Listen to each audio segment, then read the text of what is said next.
The Knights Templar, legendary soldier monks of the Middle Ages.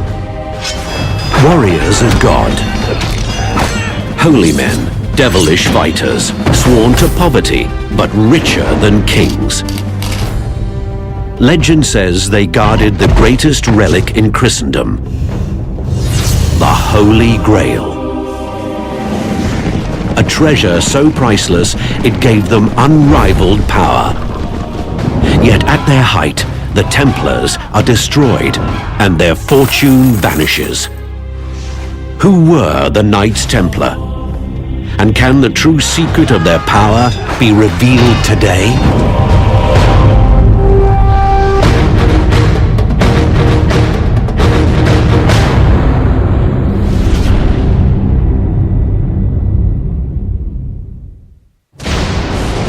March 18, 1314 AD. One of Europe's most powerful men, Jacques de Molay, is about to be executed. The charges against him? Devil worship, sodomy, and financial blackmail. De Molay is one of 69 men burned alive on orders of King Philip IV of France. The condemned belonged to one of the most mysterious brotherhoods in history, the Knights Templar. In the Middle Ages, these warriors are feared, wealthy, and powerful.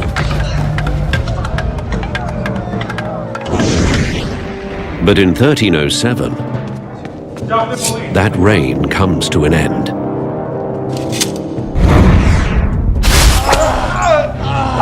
The Templars stand accused of heresy.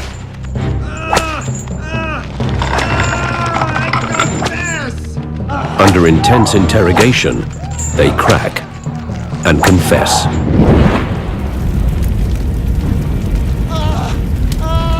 Overnight, 2 centuries of wealth and power go up in smoke. The Knights Templar vanish from history, but leave behind a beguiling mystery. The Templars call themselves the Poor Knights of Christ, yet become one of the richest organizations in Europe. It's here. It's said the source of their wealth is an ancient relic discovered beneath the ruins of the old Jewish temple in Jerusalem. And its fate remains a riddle. To discover the Templars' secret, we must retrace their footsteps, back to the beginning, back to the clash of civilizations called the Crusades.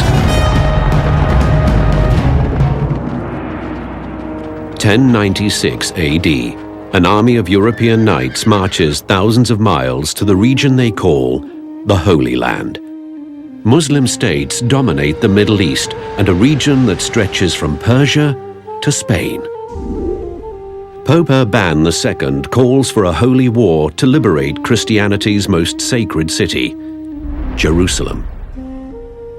It takes the Crusaders nearly 3 years to reach the holy city. Along the way, battle, disease, and starvation take their toll. Over 4,000 knights set out for Jerusalem. A little over 1,000 arrive.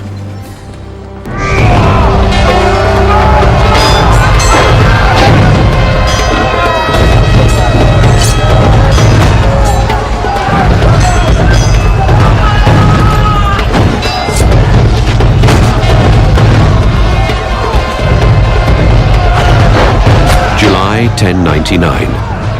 After a 5-week siege, the Crusaders take the city. When the Crusaders captured Jerusalem, first thing that happened, there was a bloodbath of almighty proportions. They slaughtered everybody, Christian, Jew, Muslim alike. It was not a pretty event. A French eyewitness describes the carnage. Piles of heads, hands, and feet were to be seen on the streets of the city. In the temple and porch of Solomon, men rode in blood up to their knees and bridle reins. Indeed, it was a just and splendid judgment of God that this place should be filled with the blood of unbelievers, since it had suffered so long from their blasphemies.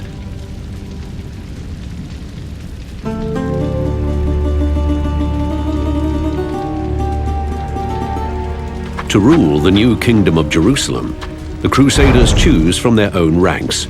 Crusader kings will fight battle after battle to hold this sacred ground.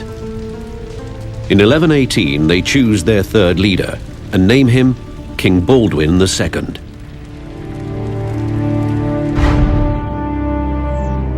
King Baldwin receives an offer of help from a Crusader knight, My lord. the French nobleman Hugh de Payan. Rise. I have a great vision, my lord. Hugh de Payan proposed the idea of a contingent of fighting monks whose responsibility would be to guard the Holy Land and to safeguard passage of pilgrims on their way from Europe to the Holy Land and to defend the holy city of Jerusalem. King Baldwin likes the idea, and the Templars are born.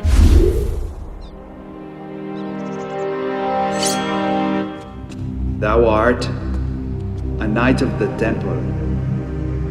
Thou art a warrior of God. From a band of 9 knights, the Templars will swell into an army of thousands. Warrior of God. They call themselves the Order of the Poor Knights of the Temple of Solomon. In time, they're simply known as the Knights Templar. They're not only warriors, but monks. They take vows of poverty, obedience, and celibacy. Europe has never seen such a force. The whole idea of a fighting order, a military order, was really a quite extraordinary and indeed even revolutionary idea in the church. How do you combine these two things? Do you pray over your weapons? The answer is yes, that they did. You know, they regarded their calling as a holy calling. The Knights Templar decided they would create what we might think of today as special forces for Christ. Like medieval monks, Templars pray 7 times a day. But what makes these monks different is they train to fight.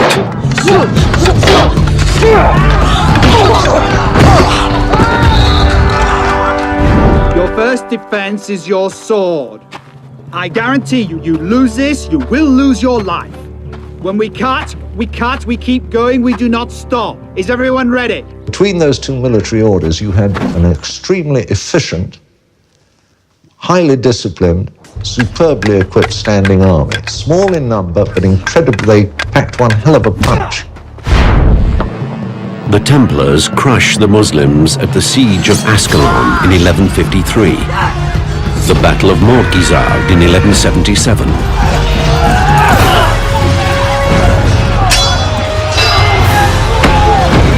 and the Battle of Arsuf in 1191.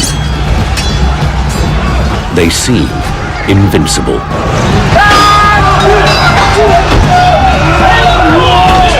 The Templars fight by strict rules. They are forbidden to retreat unless ordered to do so, and only when outnumbered by more than 3 to 1. The Templars really were different from other parts of the Crusader army. It was known that they wouldn't break ranks. It was known that they wouldn't run away, that they wouldn't desert.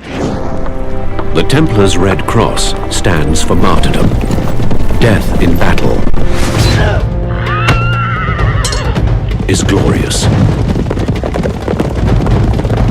The key tactical maneuver is the squadron charge.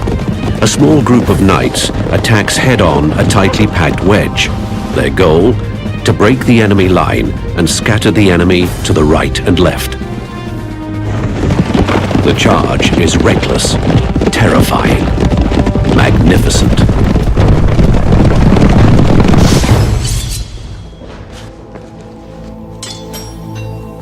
They famously won many battles, So their respect was incredible. They had a mystique. They had an aura of power. Part of their mystique grows from their headquarters. King Baldwin gives the knights one of Christendom's holiest places, the site of the ancient Jewish temple. Jesus himself once preached here. We found something. Show us. But it's what the Templars uncover here that may have shaped their destiny. Beneath the ancient temple, folklore says the knights make one of the most remarkable discoveries of all time. 9 centuries ago, in one of the holiest places on earth, a primitive archaeological dig begins. It is the site of the ancient Jewish temple in Jerusalem. During the First Crusade, it becomes the headquarters of the Knights Templar. The temple was built by King Solomon in the 10th century BC. 4 centuries later, the Babylonians destroy it, and the Jews rebuild it. The temple once housed the sacred Ark of the Covenant. In an inner room, the Holy of Holies, it is said God himself lived here. 70 AD, war destroys the house of God. A Roman army crushes a Jewish rebellion. The Romans burn the city and tear down the temple. By the time of the Crusades, the Muslims built a mosque over the ruins of the Jewish temple that still stands, the Dome of the Rock. A small group of fighting monks now occupy part of one of the holiest pieces of real estate in the holiest city on earth. They were housed in the temple complex in Jerusalem, and that was a very important statement as far as the importance that they gave to this new order, this new ideal. Not all scholars agree. Frankly, I think the reason is sort of an accident. I don't think it was freighted with any kind of real meaning other than it was something available. Scholars also dispute the Templars' original mission: to safeguard pilgrims to the Holy Land. There have been some researchers who say they had nothing to do with assisting pilgrims. And the question remains, of course, what else were they doing? Maybe they were onto something. They spent 9 years tunneling through solid rock and then a series of radiating tunnels underneath.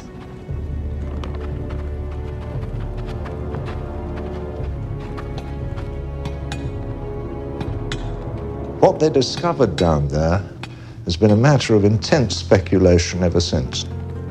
According to one theory, the Templars discover a treasure map.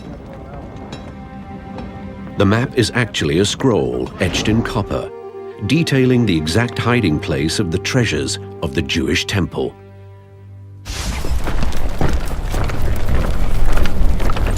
'70 AD, as the Roman army conquers Jerusalem,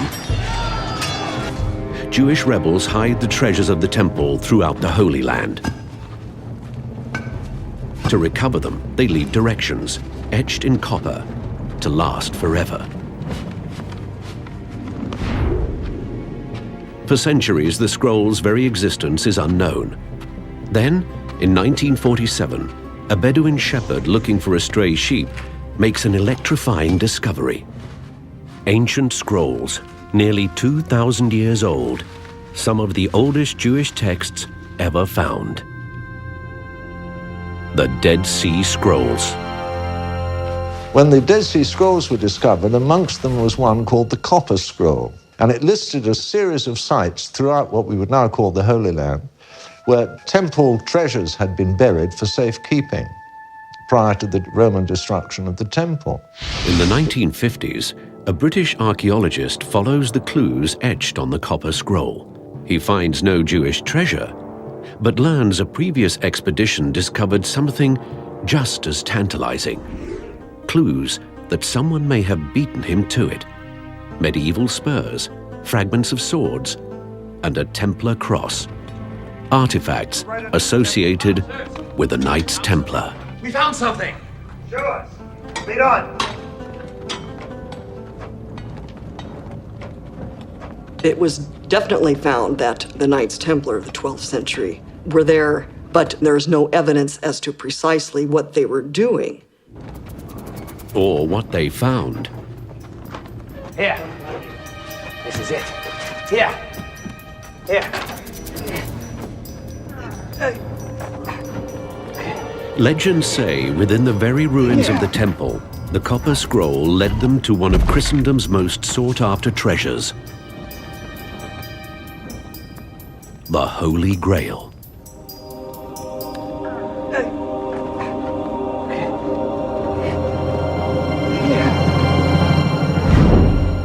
In the Middle Ages, the Grail is the subject of countless tales, legends, and songs. In some versions, the Grail is a cup or plate used by Christ at the Last Supper. But with so few clues, it could be anything. The Grail is a medieval concept. The Grail, in these stories, was many different forms. Maybe they're searching for a cup. Others believed it was a special stone that fell from heaven. Another story connects the Grail to the very death of Jesus, the Roman spear that pierced Christ's side. The other candidate for the treasure, if you will, that the Templars were supposedly tunneling for was the head of John the Baptist, which also presumably had been buried there.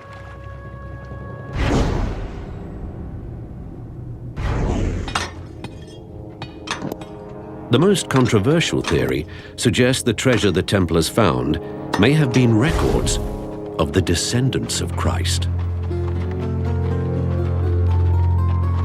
Some people have said that somehow they secreted out a member of the family of Jesus, some relative of the marriage between Jesus and Mary Magdalene.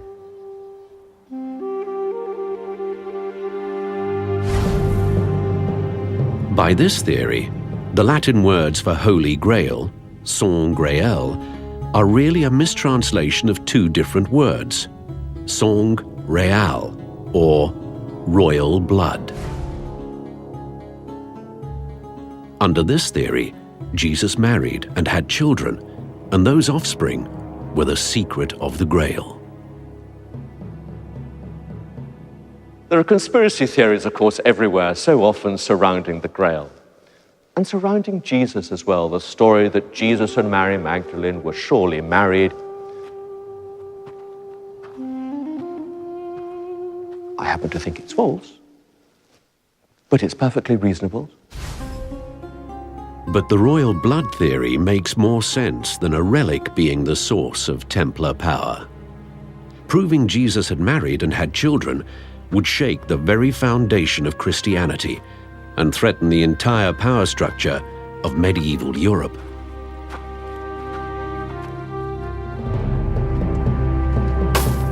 The Church would surely pay any price to suppress this information, or so the theory goes. No one knows what the Templars may have found, but there's little question about what happened next. Hugh de Payon, the head Templar, leaves the Holy Land to attend the Council of Troyes in France. No one knows what was discussed, only the outcome. Pope Honorius II gives the Templars his blessing. His successor, Pope Innocent, gives them unprecedented power.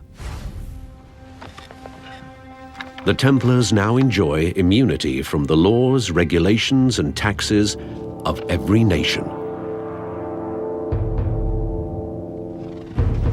The Templars become a force unto themselves.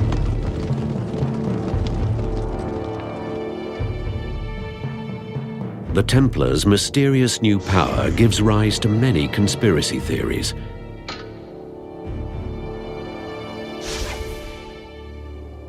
Books like the Da Vinci Code suggest the Templars blackmailed the Vatican, demanding special privileges in return for suppressing the bloodline of Jesus.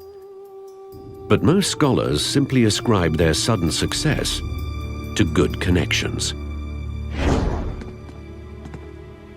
Whatever the truth, the Templars used their power to tap the wealth of Europe. They recruited from aristocratic families who, like most monastic orders, when their sons joined the order, they would give money for their keep. And so the Knights Templar functioned like most monastic houses. They were granted land, they were granted money, and as their following grew, so did their wealth. The Templars built castles and churches in Paris, Provence, Germany, Italy, Norway, England, and Scotland. As a religious order, the Templars could save souls, if you paid for it. A number of people in the Middle Ages, the way that they tried to ensure their own salvation was by giving donations of land grants and money and benefices to specific monastic orders. When rich noblemen and merchants gave money and gifts to the Templars, it was almost like a spiritual tax write-off. The Templars exploited their newfound wealth. They began to go into business. I mean, they began to take surplus from the land and invest it.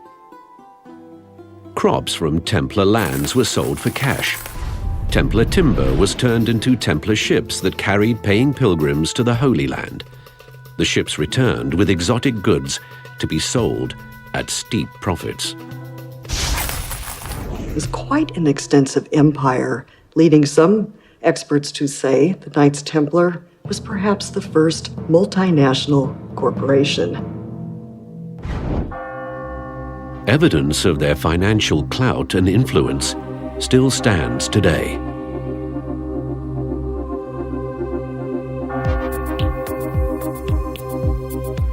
The Templars were openly involved in financing and constructing most of the major Gothic cathedrals of the 12th and 13th centuries. They almost certainly financed the entire building of Chartres Cathedral. Financially, it would have been the equivalent of the American moonshot back in the late 60s. One of the finest Templar churches stands in the heart of London. Called the London Temple, it displays the Templar seal, 2 men riding a single horse. Unlike most medieval churches, this one is round. Such a church was designed to recreate the sanctity of the Holy Sepulchre in Jerusalem, the destination of every pilgrim, the most sacred place on earth, and the Church of the Holy Sepulchre is round. This wasn't just a church, it was a treasury. The King of England came here to the London Temple and removed £50,000 sterling in 1307. It was like walking into Fort Knox and taking off with the gold. Huge resources were being managed and administered, apparently honestly and effectively, by the Templars. Throughout Europe, the cash-rich Templars begin to lend money to cash-strapped nobles.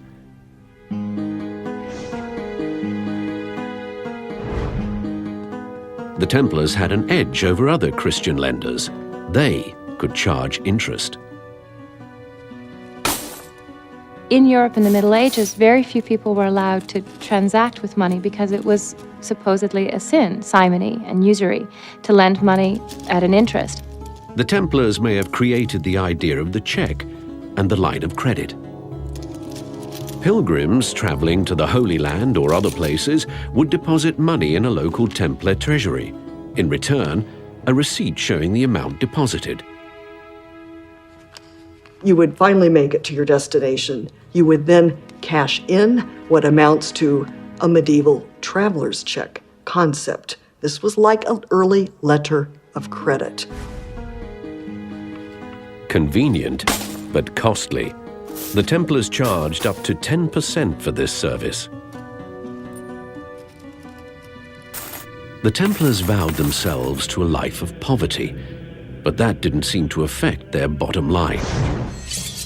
How did the Templars reconcile their worldly riches with their beliefs? The individual knights took vows of poverty, so they themselves did not own property. They themselves were not wealthy, but the order was allowed to hold that money in order to conduct its own businesses. By the late 1200s, the Knights Templar are one of the richest and most powerful organizations in Europe. But envy and anger follow them, and a ruthless plot is set in motion.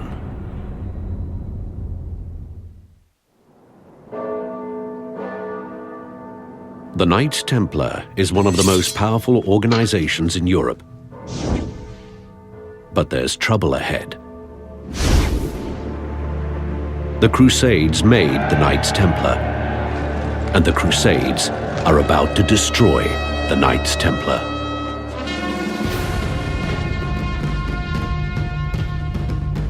Muslim armies converge on the Holy Land.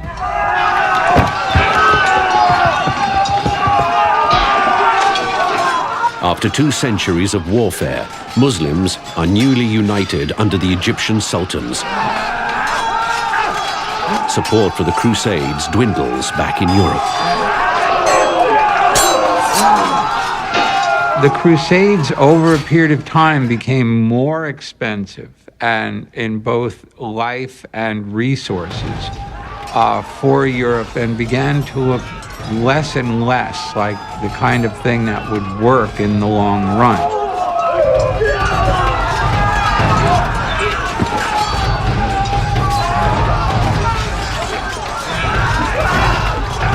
Muslims crushed the Crusaders at the battles of Jaffa, Al-Mansura,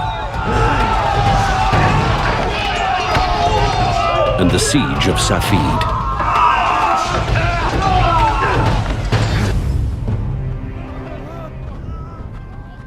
By 1290, the Templars hold only one castle in the Holy Land. At the siege of Acre, they lose that one too. The Holy Land is again occupied by Muslims. The Templars retreat to the island of Cyprus. After the fall of Acre in 1291, you have a serious disillusionment with the idea of the Crusades, as the common populace saw the resources of Europe and the resources of the military going towards these holy wars that seemed to be futile. The role of the Templars seemed to be less tenable.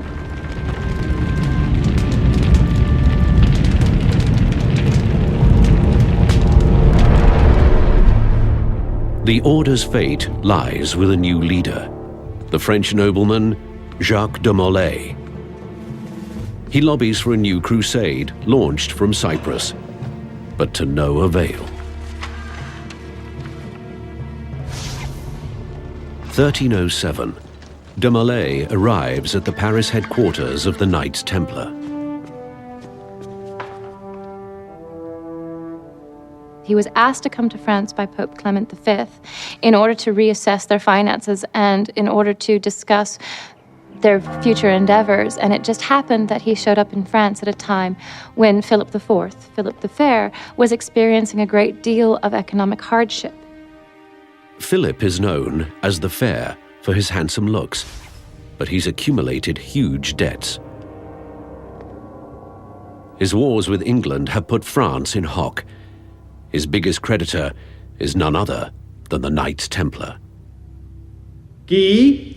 Philip decides to wipe out his loans with one stroke. Yes, my lord. Arrest the Templars and seize their money. Bring them to the dungeons on the Louvre. The king concocted a group of charges and Make haste. accused the Templars of the most vile forms of heresy known to the medieval mind. Friday, the 13th of October, 1307. Some believe the modern superstition of Friday the 13th hails from this date. In just one day, Jacques de Molay and hundreds of French Templars are rounded up. Joachim Malay, by the order of the king, you are under arrest. By what charge? Heresy. The arrests shock Europe. Today, it might be as though we all woke up one morning, turned on the television, and heard that every single executive of every bank or corporation had been suddenly rounded up at dawn. I mean, it was of that magnitude. The investigation of the accused begins in the usual way.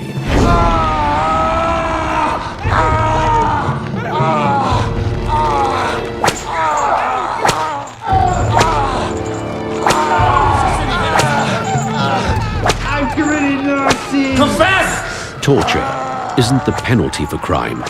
It's a tool to extract a confession. The most common form of torture was the rack. A rack was simply 3 triangulated boards with a rope attached to a winch, and the idea was to dislocate the wrists and the ankles. In Paris alone, over 100 Templars are tortured, including their elderly Grand Master, Jacques de Molay. I confess! I confess my sin of heresy! There were 127 accusations levied against the Knights Templar. They included everything from denying Christ, spitting on the crucifix, defecating on the host, waving their bottoms at the Eucharist, kissing each other on the bottoms during their initiation rites. Hundreds of Templars confess, including the Grand Master. But the confessions go beyond the original charges, moving from the odd to the bizarre. Night after night confesses to strange religious practices, including the worship of an unusual object. There are a lot of suggestions that this was, in fact, the skull of John the Baptist. Others have suggested that the severed head on the silver platter is, in fact, the Holy Grail. The stories get stranger as Templars independently tell similar bizarre stories. Several Templars confess to worshipping the Baphomet, or Baphomet. The Baphomet is probably one of the most spectacular aspects of the accusations against the Templars. Some have suggested that this is a stone idol of the devil, which was one of the most sensational aspects of their trial, trying to link them in some way with demon worship. Other theories abound. There are some scholars who suggest that Baphomet is actually a mistranslation of Muhammad, that the Templars were actually combining a number of different religious traditions in their own practice. Thousands of Templars served for many years in the Holy Land. Some may have secretly absorbed religious beliefs from the Muslims, like reverence for the Prophet Muhammad, or Baphomet. The strange term still mystifies historians. In the early 1980s, a scholar named Hugh Schoenfield made a startling claim. Baphomet is a coded message. Dr. Hugh Schoenfield, who's a famous Dead Sea scholar, has worked on this issue about the word Baphomet with using the Atbash cipher from biblical studies. The Atbash cipher was an ancient Hebrew encoding technique in use since at least 500 BCE. When the Atbash cipher is applied to Baphomet, a new word emerges. Sophia, Greek for wisdom. To venerate wisdom isn't heresy unless the wisdom itself is heretical. Sophia is the ancient Greek name for a goddess worshipped by an early Christian sect, the Gnostics. Sophia appears in several Gnostic Gospels as the creator of the world, a figure greater even than Jesus. But the Gnostic beliefs are deemed heretical, and their Gospels are banned by the Church. Some scholars suggest the Templars discovered these Gospels and resurrected a lost form of Christianity. Was Baphomet code for goddess worship? Here, two theories converge. Some Gnostic Gospels say the goddess Sophia came to earth in the body of Mary Magdalene. Under the royal blood theory, Mary Magdalene carried the bloodline of Jesus. She became the vessel of holy blood, the Grail itself. In their written charter, the Templars dedicate themselves not to Jesus, but to Mary. The question that has often come up is, who was the Mary? Was it the Blessed Virgin Mary, meaning the Mother of God, or was it, in fact, Saint Mary Magdalene? If the Templars worshipped Mary Magdalene as equal to Jesus, it's one of the worst kinds of heresy. The question still lingers. The Templar Charter is dedicated to Mary, but doesn't say which one, or whether she was worshipped as a goddess. Again, there are unanswered questions, yes, but there isn't yet any documentable evidence that the Knights Templar worshipped Mary Magdalene. It's just not there. Under torture, the Templars may have confessed to practicing a heretical goddess religion, worshipping an idol, or even worshipping a human head. More likely, the Templars were innocent scapegoats for a king who decided to wipe away his debts. King Philip demands the heretics face justice. I have here numerous eyewitness accounts of acts of heresy in name and deed. Reluctantly, the Pope agrees. In 1314, the Knights Templar are officially disbanded. March 18, 1314. After 7 years of imprisonment and torture, Grand Master Jacques de Molay is executed as an unrepentant heretic. With his dying breath, it is said de Molay put a curse on the Pope and the King. In a year, I shall see you both in a tribunal before God. Within a year, both are dead. After 200 years, the Templars are no more. Their castles are taken, and their great wealth mysteriously disappears. The Templar treasure that King Philip le Bel had seen with his own eyes, by the time his men got there to take possession of it, it had vanished. Nobody knows what happened to the wealth of the Templars after they were suppressed. It has been suggested that 2 great carts of treasure were carted out of Paris right before their final arrest on Friday the 13th. And from that point onwards, the Templars vanished from the record. But some say the treasure survives, hidden where anyone can find it, yet where no one can recover it.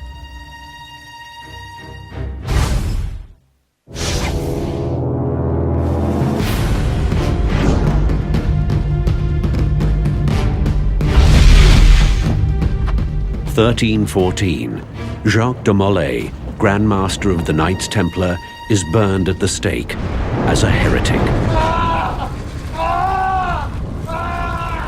The most powerful band of knights the world has ever known is destroyed. But legend suggests a different story, a secret history of the Knights Templar, guarded for centuries and known to few. We know that the Templars survived, or at least that some Templars survived. They had adequate warning every place but France. And even in France, we know that some Templars escaped. One theory claims a few Templars slipped out of Paris with their treasure. To this day, its whereabouts remain unknown, but a clue survives.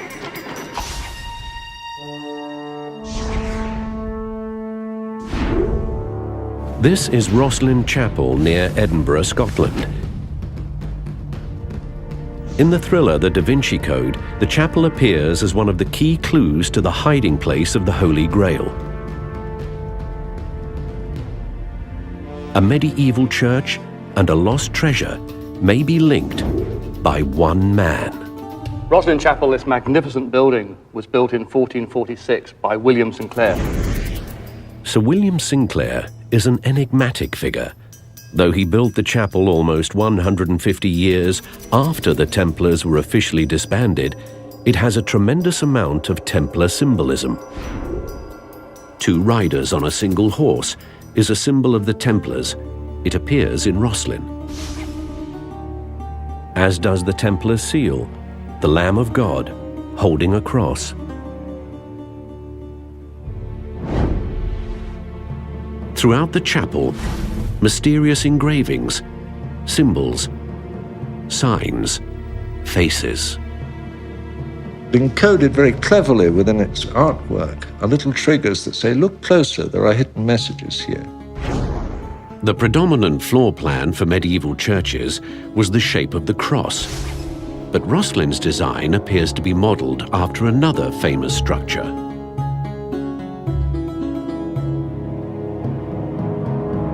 The chapel's layout and architecture give a clue to its inspiration, with 14 freestanding pillars, including 2 majestic pillars in front. It resembles the ancient Jewish temple described in the Bible. William Sinclair apparently built his chapel to match the original Jerusalem temple. The ruins of this ancient structure was the site of the first headquarters of the Knights Templar. In Herod's temple itself, there were 3 floors beneath the temple floor. If this nave of the choir is Herod's temple, then you have to take that little bit of a leap and say there are 3 floors beneath here. There is no evidence for that. There's been no proof of it, no record of it. But if you can believe the story so far, then it's not too difficult to go that extra step. More evidence links the chapel to the Templars. Some have theorized that there may be sealed chambers or vaults below Rosslyn Chapel. They may hold one of the world's greatest mysteries, the Templar treasure, the Holy Grail, or perhaps nothing at all. The secret has been speculated on, anything from the mummified head of Christ to the Ark of the Covenant to possibly scrolls from the Temple of Jerusalem, but no concrete archival evidence yet has emerged to prove anything like that, and they have yet to be fully excavated. But exploratory excavation has been ruled out for fear the old chapel would collapse. The vaults may simply be tombs, or they may be a treasure trove. The chapel may simply be an eccentric church, or it may be a replica of the Temple of Jerusalem. Rosslyn remains an unsolved mystery, like so much of the Templars' legacy. Yet evidence suggests someone knows. A mysterious international organization with its own secrets.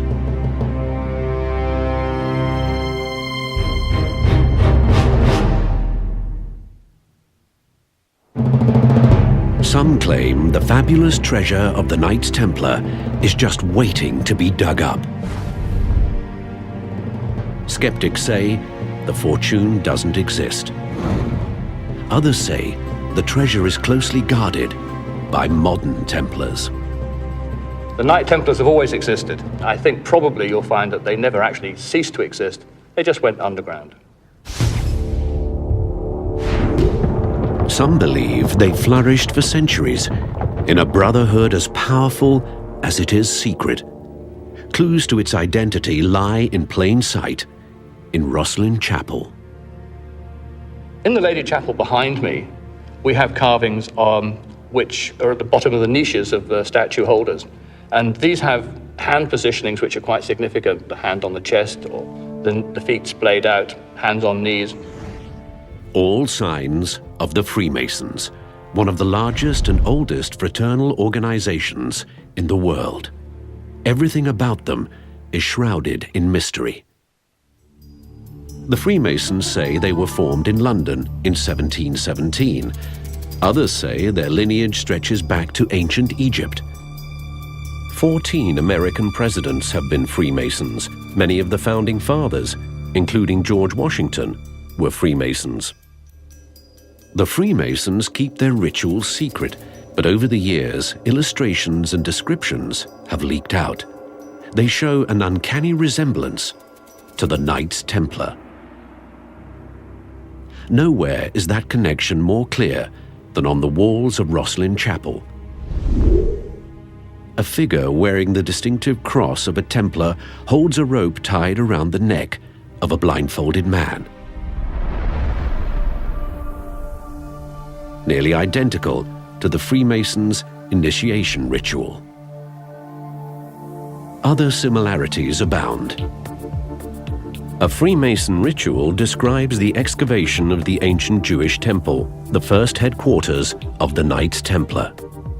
The Templars and Masons are even linked by blood. Before he took a vow of celibacy, Templar founder Hugh de Payens had married into the Sinclair family of Scotland. 300 years later, William Sinclair built Rosslyn Chapel, and in the 18th century, the Sinclairs were listed as the hereditary leaders of Scottish Freemasonry. Some Freemason organizations use Templar code words and symbols. One of the highest ranks in the Masonic hierarchy is Knight Templar. The Freemason youth organization is called Demolay, the name of the last Grand Master of the Knights Templar. Perhaps the Freemasons are modern Templars, or maybe it's all just a coincidence. There's all kinds of people who pattern their spiritual, social, and structural activity of their groups on these Templar ideals. Thou art a warrior of God. The walls of Rosslyn Chapel suggest the Templars were here 150 years after they supposedly vanished. The same walls suggest the Freemasons were here 250 years before they were officially founded. Legend says the cryptic codes of Rosslyn Chapel hold a greater secret. The key to the Templars' rumored treasure, the Holy Grail. Rosslyn, I think, is an enigma. I think Rosslyn was probably designed to be an enigma. No one has cracked the code of Rosslyn. No one has found hidden treasure. And no one can prove the Templars were ever here.